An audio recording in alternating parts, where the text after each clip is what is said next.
Riley Cronin here over at Emmer Motors. I'm actually going to talk to you guys today about the Chevrolet Bolt. So this video is going to have a couple different purposes. The first purpose that I want to talk to you guys about is the financial incentives on the Bolt. Not necessarily dealership discounts, which is something that's a whole nother conversation, but I want to talk to you guys about federal and state tax incentives if your state qualifies for some of those. I'm specifically thinking here in Oregon. We're actually located right outside of Portland, Oregon, so I'm going to really break down the Oregon state incentives as well as the federal incentive as well. Next thing I want to talk about is what it looks like to charge a Chevy Bolt at home. I think one of our biggest concerns that we get from customers when we're talking about moving somebody from their traditional lifestyle on your gas vehicle to an electric vehicle is how charging works. So I'm going to talk to you guys about the different levels of charging, both at home and when you're out and about.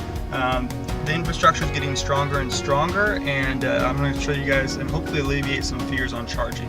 The next thing I want to talk to you guys about are the overall different trim levels on the Chevy Bolt. I get a lot of questions on what packages come with what. So the first thing I want to talk about when it comes to the financial savings that the government provides on electric vehicles is the federal tax incentive. So on electric vehicles, federally, there's $7,500 of a tax incentive. Now, that's different than your traditional rebate, right? A rebate is when you go into the dealership and the dealership gives you $7,500 off the vehicle. So what your tax incentive does, right, it's basically a forgiveness from the federal government up to $7,500 in taxes, right? So if you're a W-2 employee, maybe like myself here over at Emmer Motors, I might not qualify for all $7,500 in tax incentive, right? But I would qualify for some of that tax incentive. The reason why the tax incentive and how that works with electric vehicles, right? Electric vehicles actually lease very, very well because of that federal tax incentive. If somebody were to lease, say, this Chevrolet Bolt, what would happen is Chevrolet or GM then gets the $7,500 tax incentive, so they make the rebates a lot nicer on a lease. Hence why you'll see a lot of people leasing electric vehicles due to the financial reasons on that as well. In the state of Oregon, there's actually additional incentives as well.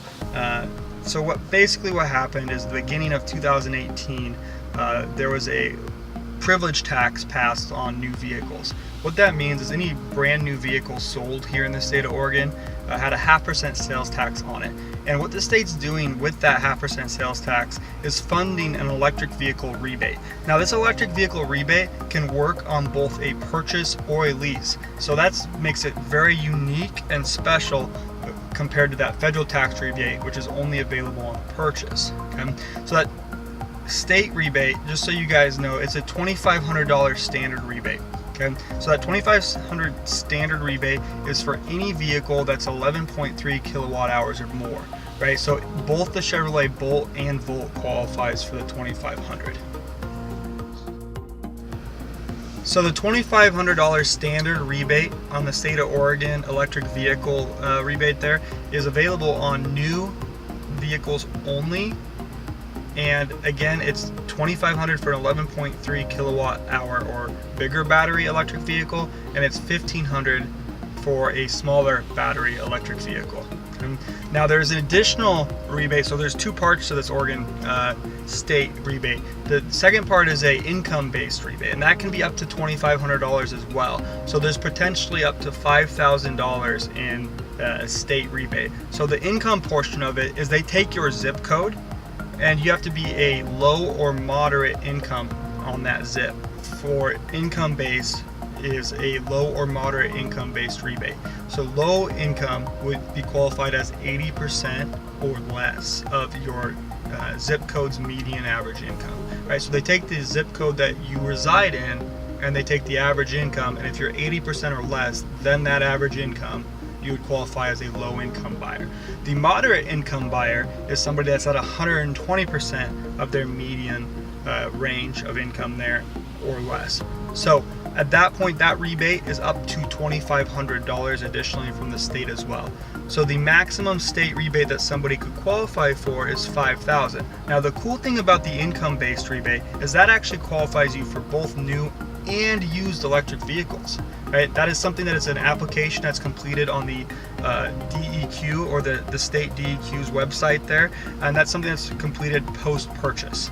Okay, so that's not something that you come into the dealership again and it's discounted at that point. That is a post-purchase cash rebate that comes from the state of Oregon.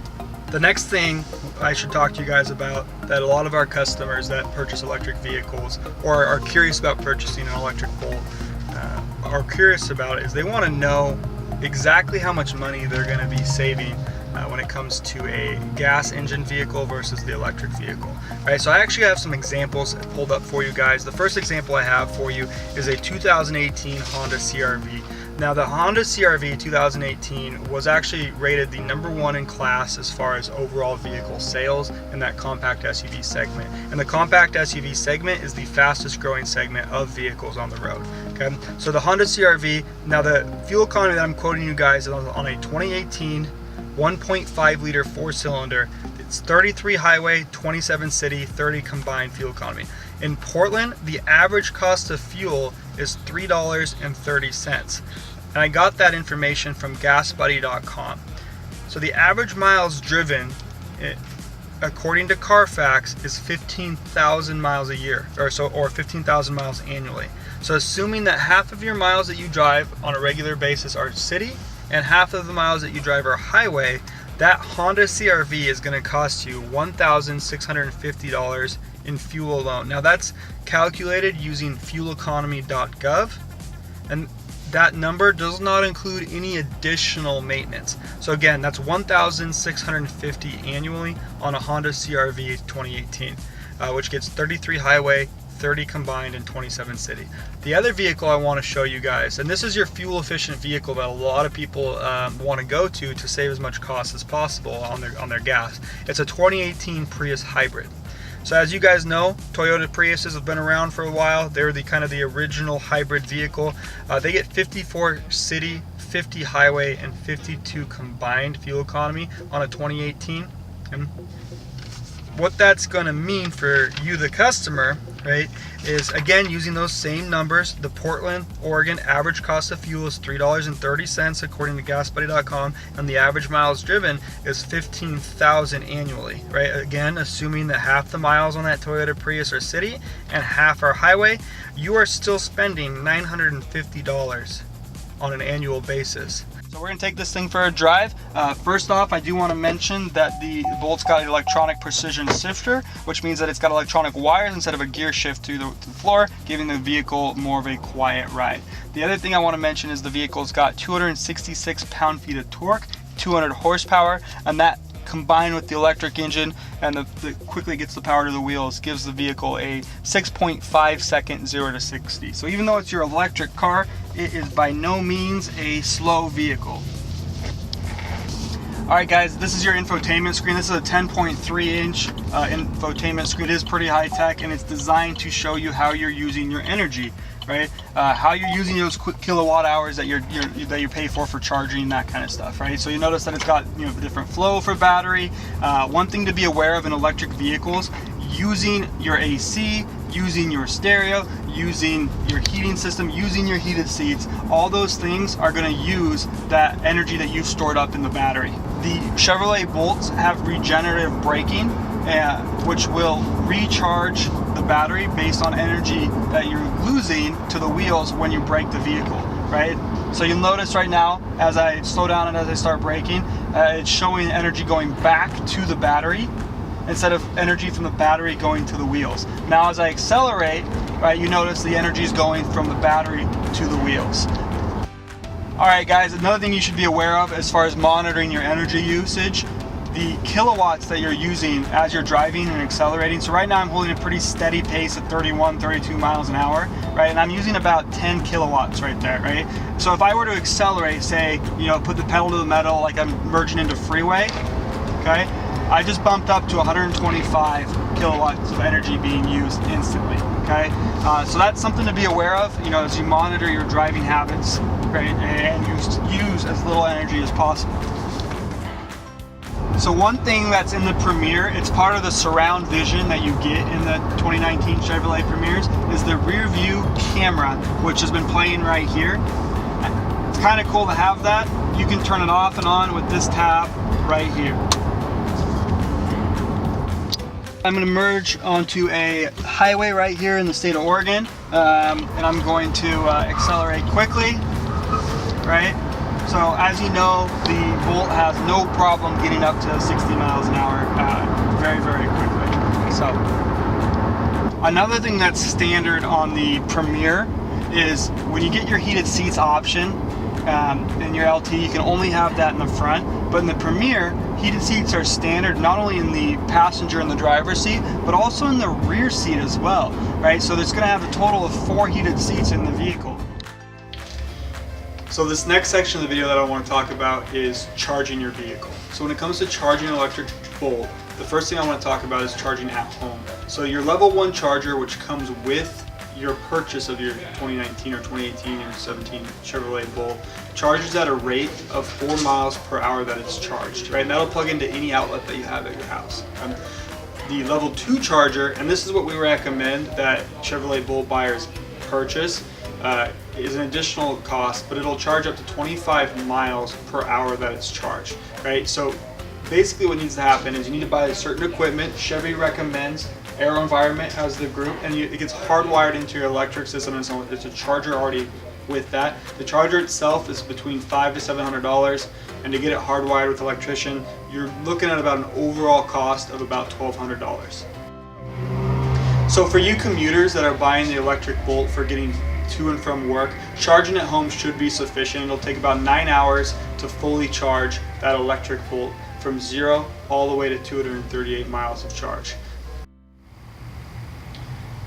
There is a level 3 type of charger. It's the DC fast charge. I'll show you a quick video here. So the DC fast charge is going to be right here, right in your electric port. It's this orange portion right here. So if the Bolt does not have the DC fast charge, this will just be a flat plastic to it. Okay. So the DC level fast charge is an option on both the LT and the Premier Bolts, and what that does is that'll actually charge 90 miles in 30 minutes or so. It's 7 times faster than your level 2 charging station. So this is for those people that are wanting to travel a little bit more with their electric vehicle. Most of your level 3 chargers, your DC fast charge, are going to be along major freeways, right? I-5, I-84. Perfect example, going from Portland to Seattle is 170 miles approximately. A DC fast charge giving you another 90 miles in 30 minutes or so. Coming back makes a very doable trip to drive around in your electric vehicle. The DC fast charge is not available in home, so your level 3 charging is something that you would charge along the road. Hey guys, the next thing I want to talk about when it comes to the range anxiety that I mentioned earlier that a lot of customers have is what do they need to do to find a charging station when they're in need, or how do I plan a trip around my charging stations with my Bolt. So one of the best websites that you can go to is plugshare.com. I have it pulled up right here on the computer. The cool thing about this website is it actually goes through each type of charger that's unique to the vehicle, right? So actually, for example, a Nissan Leaf has a different charging system than the Chevrolet Bolt, right? So the Chevrolet Bolt charger, right, you can see right here on PlugShare, it's got 8 different charging options, right? The Bolt is the J1772, and then if you guys were to look for the DC fast charging option, that's the CCS right here. Okay, so if I'm looking over here and I'm really wanting to figure out where to go and I really want to plan my trip, I don't want to look at any type of charging stations that aren't involved with anything other than something that's compatible with my Chevrolet Bolt, right? So I'm going to click on those, right? And what you guys see here, this is every level 2 charging station or DC fast charging station in the area. So this is Portland metro area right here. So I think a big concern that people have is there's just not enough, but as you guys can see by looking at the map, they're everywhere. Okay, now let's go specifically to the DC fast charging station, because that's what's going to charge you up quickly. There's 22 DC fast charging stations in the state of Oregon. So when you're planning a trip, specifically along freeways, there'll be a DC fast charging station along those freeways to get you there. And in the state of California, if you're going down there, there are hundreds of DC fast charging stations, and then hundreds more level 2s as well. On my right here, your guys' left, this is your LT, and on my left, your guys' right, this is a Premier. Okay, so the Chevrolet Bolt only has 2 trim options. Okay, now the LT, even though it's the base option of the Bolt, has a lot of features that are pretty regular that people want in their vehicles. It's got the same size infotainment screen that the Premiers have. It has the backup camera. Some of the major differences between the LT and the Premier, right? If you look at the Premier here, right? First off, you see the wheel difference between the two. Right, that comes standard. You cannot get the Premier wheels built onto a Bolt. It doesn't work that way. Okay. Next difference is some accents. One is the Premier is going to have the LED lights. It also has the chrome side rails and the chrome accents on the door handle here. That if you look over here at the LT does not have. Right, there are no LED lights right here. There are no chrome accents on the door handles. There are no chrome side rails. There are really 4 cost options that you can add to the base trim level. Now I'm not going to include things like all-weather floor mats. Those are accessories and extra charge cords, that kind of stuff. I'm only going to talk about the major 4 options. The first is color. Right, if somebody were to pick maybe the Cajun red color instead of this gray, that is a cost option of $395. Okay, so the color cost options can go up to $395. The next cost option that you can get in an LT is the comfort and convenience package. The comfort and convenience package is going to give you 1, heated seats, 2, a leather wrapped steering wheel, and 3, heated steering wheel as well. And that package costs $555 that you can add to an LT.